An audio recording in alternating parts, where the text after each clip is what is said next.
All right, y'all. What's going on? It's Combo Breaker 99, all boxing and everything. Make sure y'all subscribe.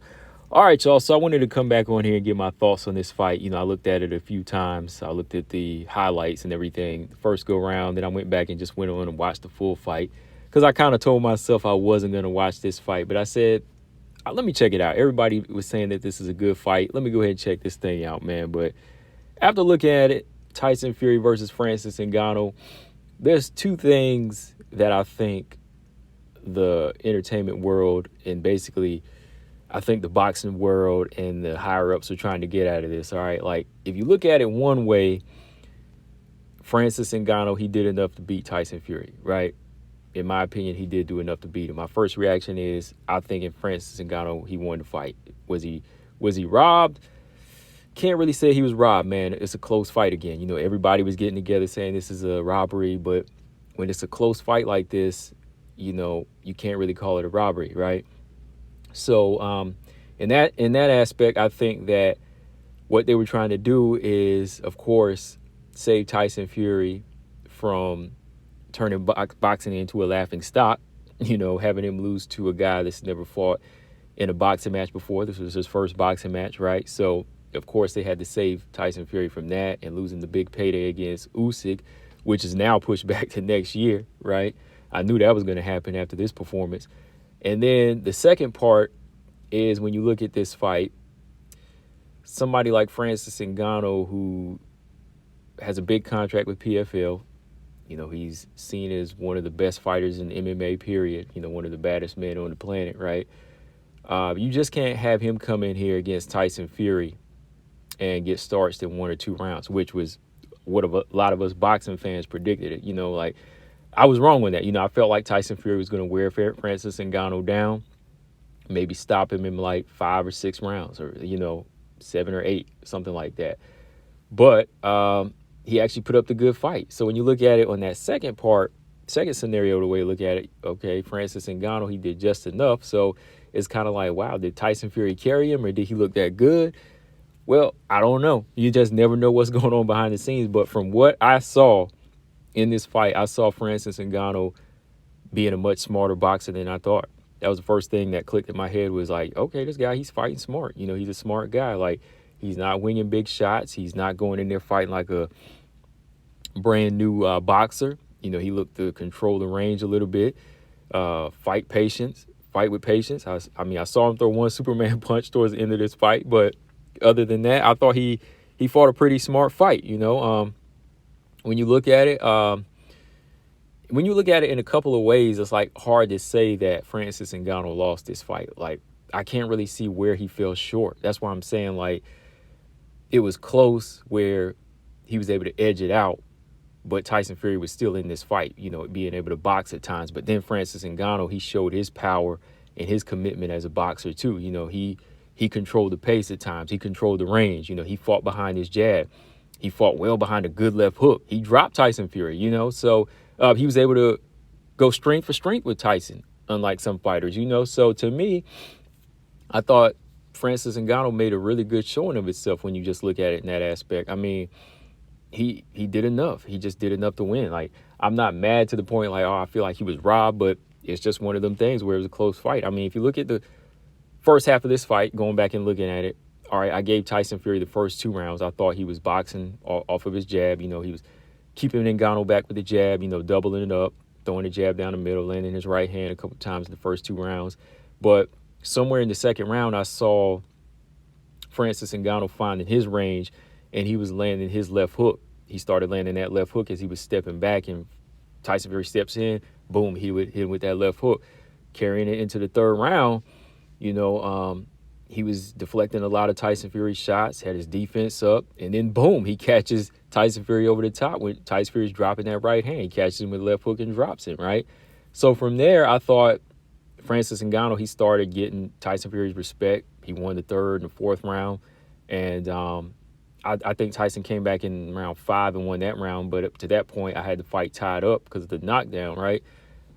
6 and 7, there were some close rounds. I think that Tyson Fury was coming back with his jab a couple times, and be able to box off his jab and land his right hand. But round 8, that was like Francis Ngannou's second best round, where he was kind of beating Tyson Fury up with, some good combinations and backing him into the cage and backing him into the ropes and making him look sloppy. Then when you went in round 9 and 10, the championship rounds, I would say that Tyson Fury won round 9, just off of being busy, but round 10, that round could have went either way, but I gave it to Ngannou. So my scores, I had it either 96-93 for Francis Ngannou if I gave him rounds 9 and 10, or 95-94 for Francis Ngannou if I split the rounds between them, the championship rounds, like 9 and, well, these aren't really championship rounds, but you know what I mean, the last two rounds, 9 and 10. Like, if Fury won round 9 and Francis Ngannou won round 10, I would still have Francis Ngannou winning the fight. So I thought he did enough. I mean, one judge had it 96-93 for Tyson Fury, but I couldn't even see that, man, because I thought Tyson Fury looked really sloppy in this fight, and he really wasn't getting off like he was. You've seen him in the past against like Derek Chisora or Deontay Wilder. He wasn't fighting at that. He wasn't fighting at that level tonight, or Saturday night. So, yeah, good showing for Francis Ngannou when it came down to it. That's what you're supposed to do, and I think that's, like I said, that's what Francis Ngannou really needed to carry himself into this boxing world. But like I said, sometimes you just never know who's working behind the scenes to kind of help carry their opponent.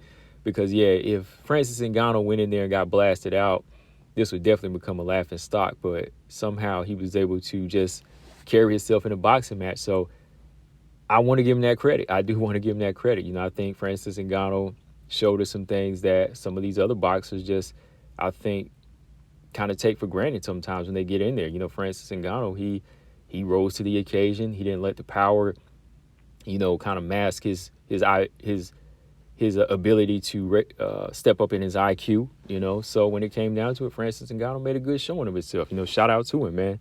But from here, Tyson Fury, like I figured, they definitely pushed back that Usyk fight from December to, I believe, February. So I'm guessing Tyson Fury feels like he needs to get in shape, mental shape. And, of course, he did suffer some damage in this fight. Francis Ngannou didn't suffer much. So, when I look at it, I'm looking at Tyson Fury. I'm thinking that this might be one of them situations like in the past where, he's fought guys like Otto Wallin and just some tune-ups in between the Wilder fights where he would always kind of come in there a little sloppy.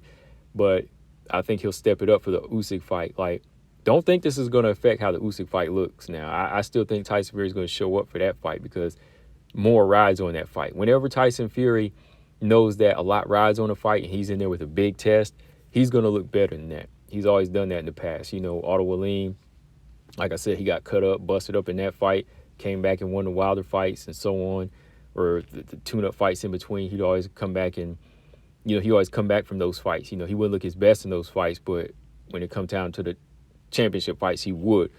As for Francis Ngannou, you see the opportunities are coming in, Anthony Joshua, Deontay Wilder. I just hope that people don't think that the Deontay Wilder fight is going to be an easy fight for Francis Ngannou this time around. Styles make fights. And what Francis Ngannou was able to do with Tyson Fury, he's not going to be able to do with Deontay Wilder, right? And Deontay Wilder has to be careful against Francis Ngannou, but for different reasons. You look at this fight, Tyson Fury's not really like a one-hitter quitter type of guy. He has to set up his punches, and if you know his range and you counter with left hooks like Francis Ngannou was doing and counter him strength for strength, you can slow him down. You can tame him, right? But somebody like Deontay Wilder, if he lands one clean hit on you, that's it, right? He can set that right hand up at any point, right? He can set that right hand up at any point if you don't take that approach like Tyson Fury did, and I think Tyson Fury, the boxer puncher style, is Wilder's kryptonite. But if anybody else give Wilder any type of respect or range, he can't land his right hand. So that might be the next fight on the playing field that they've been talking about. That's on the table for them right now. But it should be interesting. Tyson Fury, his fight's getting pushed back, but Francis Ngannou, he's made a good showing of himself. It opened more doors for himself financially. I believe he's going back to PFL next. He was going to fight his next fight in MMA. Then he'll come back to boxing. But, overall, I think he made a good showing of himself, being able to balance both sports and raise his IQ and raise his stock up. That's one thing I say about Ngannou. He's a smart guy. financially, and he's a smart guy technically in the cage and in the ring. But yeah, that's all I got on this one, guys. Let me know what y'all thought of the fight. Like I said, Tyson Fury, you might think he's down and out in this fight, but I believe he will come back for that Usyk fight, and he'll be a little bit sharper. But let me know what y'all think. All boxing, everything. I'm out. Subscribe. Peace.